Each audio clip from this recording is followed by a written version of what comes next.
지식백과에서 찾은 오마주의 뜻은 이렇습니다. 오마주란 프랑스어로 존경, 경의를 뜻하는 말입니다.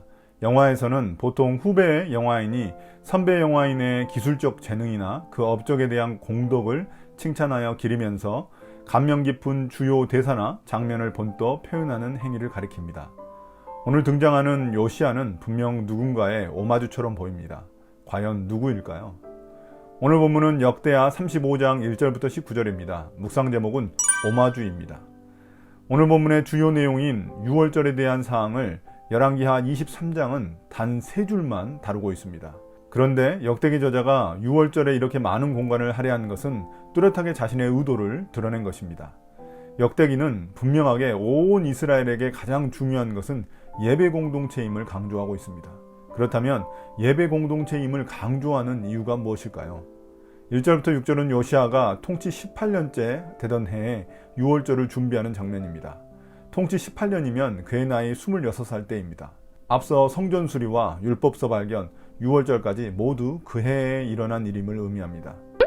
요시아의 유월절이 히스기야의 유월절과 다른 이유는 제 날짜를 지켰다는 점입니다. 히스기야는 준비가 늦어져 그 다음 달에 지켰는데 요시아는 제 날짜를 맞췄습니다. 요시아는 제사장과 레위인들에게 각자의 임무를 지시했습니다. 그는 레위인들에게 성전에 다시 언약궤를 옮기도록 지시합니다. 그리고 이제부터는 주님 섬기는 데에만 집중하라고 말합니다. 아마도 솔로몬이 성전에 옮겨놓은 언약궤를 이전 왕들이 우상 숭배의 죄를 지을 때 다른 곳으로 옮겨놓았던 것 같습니다. 그것을 다시 제자리에 돌려놓고 레위인들에게 주님 섬기는 일만 맡긴 것입니다. 그는 레위인들을 다윗과 솔로몬의 지침에 따라 가문별, 서열별로 임무를 맡겼습니다. 또한 모세의 율법에 따라 유월절 어린 양과 염소를 잡아 스스로 성결하게 하고 백성들을 위해서도 항상 준비되어 있도록 명령했습니다. 여기서 강조되는 단어는 다윗과 솔로몬의 지침을 따랐다는 것입니다. 그리고 철저히 모세의 율법을 쫓아 행했다는 것입니다. 이런 모습을 보면 요시아가 마치 다윗과 솔로몬의 오마주처럼 보입니다. 이제 7절부터 9절은 왕과 지도자들이 자원해서 헌물을 드리는 장면입니다. 요시아 왕이 먼저 솔선수범하여 양과 염소, 숫소를 합쳐 33,000마리를 백성들이 제물로 쓰도록 제공합니다. 그 다음 신하들도 기꺼이 제물에 쓸 동물들을 바쳤는데 그 수는 나오지 않습니다. 그 다음 성전 최고 제사장 3명이 2,900마리를 백성들에게 제공합니다.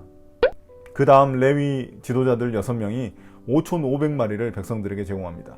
이런 모습은 히스기야 때 유월절을 연상시킵니다. 그러나 요시아 때 바친 양이 그때에 비해 거의 2배에 달했습니다. 히스기야 때보다 요시아 때 사람들이 더 은혜가 충만했음을 알 수 있습니다.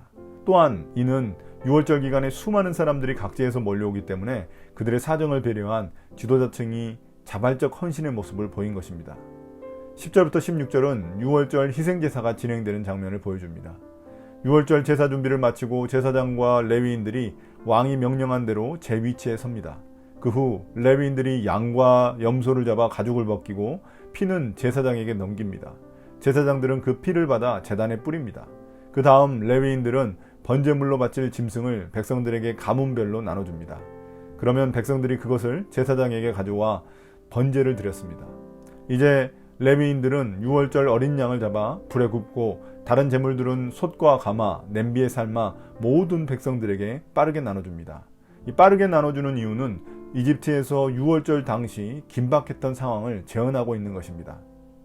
이렇게 백성들에 대한 의무를 다 마친 후에야 레위인 자신들과 제사장들의 음식을 준비했습니다.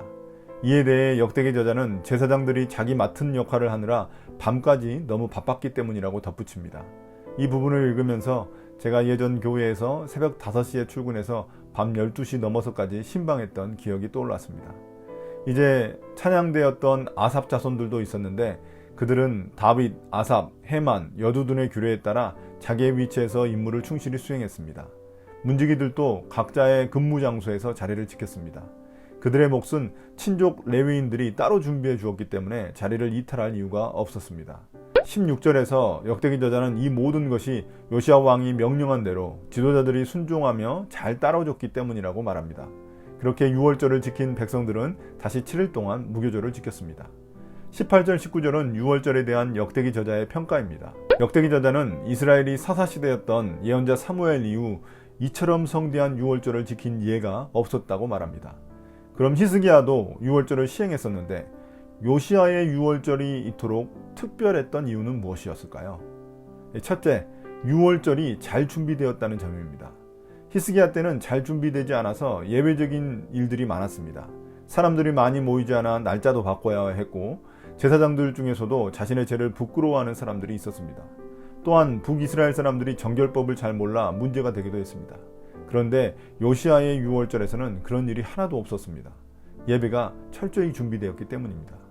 이런 점을 볼 때 목회자로서 예배를 잘 준비해야겠다는 다짐을 하게 됩니다. 예전에는 기도도 제가 감동대로 할 때가 있었는데 지금은 그 전날 기도하며 지도문을 작성합니다. 말씀도 일주일 내내 준비해야 하는데 그 부분은 아직도 제대로 지켜지지 않는 것 같아 반성하게 됩니다. 아무튼 찬송과 말씀, 기도, 성찬에 이르기까지 전부 잘 준비된 예배가 되어야겠다고 다시 한번 다짐해 봅니다. 둘째, 그가 모세의 율법과 다윗의 규정을 철저히 순종했다는 점입니다. 정말 거의 다윗과 모세의 오마주라고 여길 정도로 본인이 직접 주도하여 율법을 지키는 철저함을 보였습니다. 이런 부분을 보면 우리가 예배를 드릴 때도 모든 형식들이 말씀에 근거하고 있는지 살펴보게 됩니다. 다른 교회가 이렇게 하니까 아니면 지금까지 이렇게 해왔으니까가 아니라 이게 어떤 말씀에 근거가 있는지 확인할 필요성을 느낍니다. 셋째, 지도자들의 헌신이 빛났습니다. 왕이 먼저 솔선수범했고 수많은 신하들과 종교 지도자들이 백성들의 유월절을 위해 자신들의 재물을 내놓으며 희생했습니다. 또한 그들은 모두 자신의 자리를 잘 지키며 책임을 다했습니다. 이런 점은 우리의 예배 뒤에도 수많은 이들의 희생이 있다는 점을 다시금 기억하게 됩니다. 우리의 예배에도 목사가 앞에서 다 하는 것처럼 보이지만 뒤에서 알게 모르게 섬기는 수많은 분들이 있습니다. 그분들의 수고와 노력이 아니라면 예배가 제대로 이루어지지 못할 것입니다. 저는 오늘 본문을 통해 왜 유월절이 요시야 개혁의 핵심이었을까를 생각해 보았습니다. 그것은 앞서 언약갱신이 있었고 그것을 몸소 체험하는 시간이 유월절이었기 때문이 아닌가 싶습니다. 하나님이 누구신지 그리고 하나님의 백성이 누구인지를 기억하는 시간이 바로 유월절이기 때문입니다. 예배는 이처럼 우리를 구원해 주신 하나님을 예배하고 우리가 하나님의 백성으로서 어떻게 살아야 할지를 다짐하는 시간임을 다시금 깨닫게 됩니다. 이런 예배를 통해 우리가 결국 주님의 성품을 닮아가는 게 우리의 목표가 아닐까요? 오늘 묵상 제목처럼 내 삶이 예수님의 오마주가 되면 좋겠습니다. 작은 예수가 되는 것, 내 삶의 진정한 목표입니다. 오늘 묵상을 마치겠습니다. 감사합니다.